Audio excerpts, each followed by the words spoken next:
Hi స్నేహితులారా, మీరు బాగున్నారా? ప్రతి ఒక్కరు జీవితంలో గెలవాలి, చరిత్రలో నిలవాలంటే ఒక ఆయన గురించి మనము మాట్లాడుకోవాలి. ఆయననే ఏపీజే అబ్దుల్ కలాం గారు. ఆయన జీవితంలో గెలిచి ఇప్పుడు చరిత్రలో నిలబడ్డాడు. జీవితంలో గెలవడం అంటే అప్పుడు గెలిచిండు, దేశానికి మార్గదర్శకంగా నిలబడ్డాడు. ఇప్పుడు చరిత్రలో నిలబడ్డాడు. అదే నా యొక్క ఉద్దేశం. ప్రతి ఒక్కరు ఈ వీడియో చూసే ప్రతి ఒక్కరూ జీవితంలో గెలవాలి, చరిత్రలో నిలవాలి. ఈ లాస్ట్ వరకు వీడియో చూడండి, లైక్ కొట్టండి, మొదట సబ్స్క్రైబ్ చేసుకోండి. అబ్దుల్ కలాం గారు ఎవ్వరికి తెలియని 5 విషయాలు మీతో పంచుకుంటా. మొదటిది, ఆయన మొదటిది నమ్మిండి ఏంటంటే విజయం నాది కాదు, దేశానిది. అపజయం మాత్రం నాది. అంటే గెలిచినప్పుడు దేశం మీద లేకుంటే శాస్త్రవేత్తల మీద వాళ్ళే చేసిండ్రు అనే ఒక గొప్ప తనమును, గొప్ప ఘనతను శాస్త్రవేత్తలకు ఇచ్చిండు. ఒకవేళ ఓడిపోతే, విఫలమైతే ఆయన మీద వేసుకున్నాడు. ఇది నిజమైన శాస్త్రవేత్త యొక్క దేశానికి ఉన్నతమైన ఒక గొప్ప పాఠం అబ్దుల్ కలాం గారు ఇచ్చారు. రెండవది, రాష్ట్రపతి అయినా సాధారణ మనిషిగా జీవించండి. ఆయన భారతదేశానికి రాష్ట్రపతిగా ఉన్న ఆడంబరాలుగా ఉండలేడు. సాధారణ దుస్తులు, సాధారణ భోజనం, సాధారణ జీవన శైలి ఆయన వ్యక్తిత్వాన్ని మార్చలేదు. ఆయన ఎప్పుడు చెప్పకనే చెప్పిండు ఒక గొప్ప సందేశం. ఏంటో చెప్పాలనా? పదవి గొప్పది కాదు, వ్యక్తిత్వం గొప్పది అని గట్టిగా నమ్మిడు ఆయన. అందుకోసమే వ్యక్తిత్వం మీద ఆయన ఆధారపడ్డాడు. వ్యక్తిత్వం ఎలా ఉండాలో నేర్పిండు యువతకు, సమాజానికి, దేశానికి. ఇది ఆయన గొప్పతనం. రెండోది. మూడోది, ఆయనకు అసలు విద్యార్థులే గొప్ప సంపద దేశానికని ఆయన నమ్మిండు. భవిష్యత్తు పిల్లలదే, దేశం సంపద అంతా విద్యార్థులదే అని గట్టిగా నమ్మిండు ఆయన. వేలాది విద్యార్థులని కలిసి నా తర్వాత భారతదేశాన్ని మార్చేది మీరే అని ఆయన గొప్పగా విద్యార్థులతో మాట్లాడిండు. భారతదేశాన్ని మార్చేది కూడా యువతే అని బలంగా నమ్మిండు ఆయన. ఇది ఆయనకున్న గొప్పతనాన్ని యువతకు అప్పచెప్పిండు. విద్యార్థులకు మాత్రం చాలా ప్రసంగాలు చేసిండు, కానీ ఆయన గురువుగా మిగిలిపోయిండు. చరిత్రలో గురువుగా నిలబడి జీవించిండు, చరిత్రలో నిలబడ్డాడు.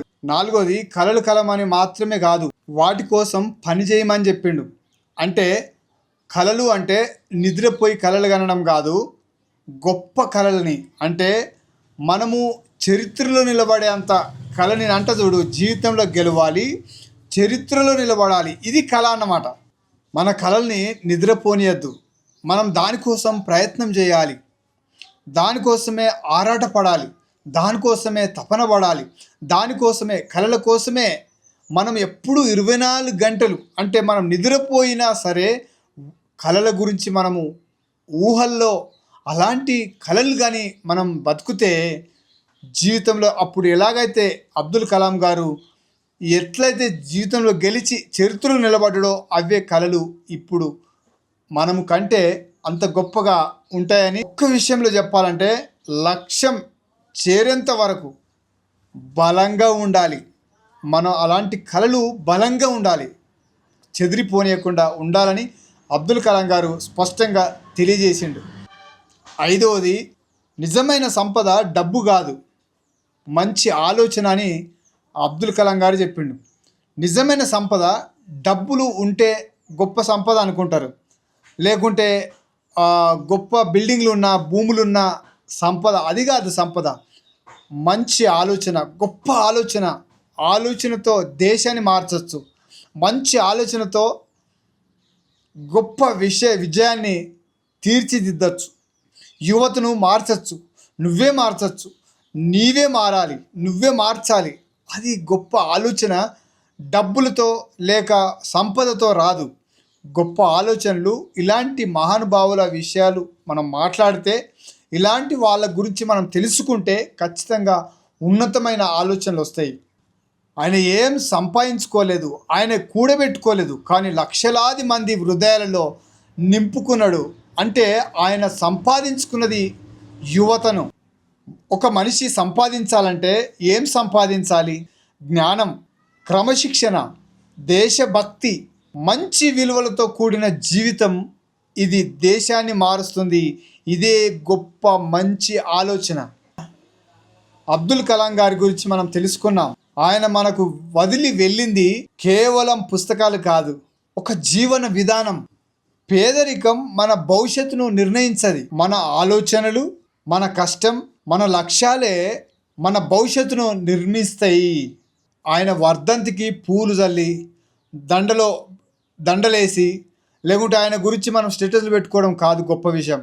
ఆయన ఏం చేసిండు, ఎలాంటి స్థాయి నుంచి ఎలాంటి స్థాయికి వచ్చిండు, ఆయన మాటలని, ఆయన యొక్క ఆలోచనల్ని, ఆయన యొక్క జ్ఞానాన్ని మనం నేర్చుకున్నప్పుడు మాత్రమే వర్ధంతి చేసుకున్నట్టు చేయండి. ఎవరి గురించి ఎలాంటి విషయాల మీద మాట్లాడాలో నాకు తెలియచేయండి. కామెంట్లో ఖచ్చితంగా తెలియజేయండి. సబ్స్క్రైబ్ చేసుకోండి. Thank you. జై హింద్, జై భారత్, వందే మాతరం. Thank you.